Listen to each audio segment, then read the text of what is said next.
পড়েছি।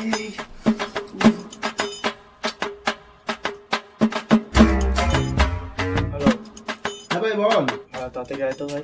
কেন ভাই? আরে প্রচুর বড় বিপদে পড়েছি, তাড়াতাড়ি আয়, তাড়াতাড়ি আয়। দাঁড়া ভাই, আমি আসছি আসছি আসছি।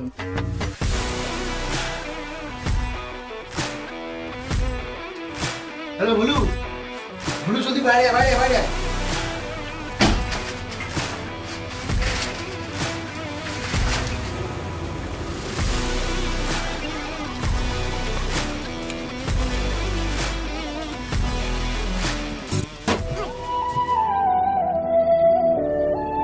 ভাই মনে হয় আমাদের রাস্তা দেরি হয়ে গেছে। হ্যাঁ ভাই, আমাদের দেরি হয়ে গেছে ভাই। মরে গেছি নাকি আমি? এ ভাই, এ তুই জ্যান্ত আছিস ভাই? এ ভাই তোর কি হয়েছিল ভাই? ভাই তুই আমাদের মরিস ফোন নি? করলি কেন? তুই এখনো মরিস নি? ভাই তোর কি হয়েছিল ভাই? এরকম ভাই ফোন করলি কেন আমাদের? কিছু হয়নি, ওই লাইটটা জ্বলছিল বন্ধ কর, শীতে উঠতে পারছিলাম না। কি?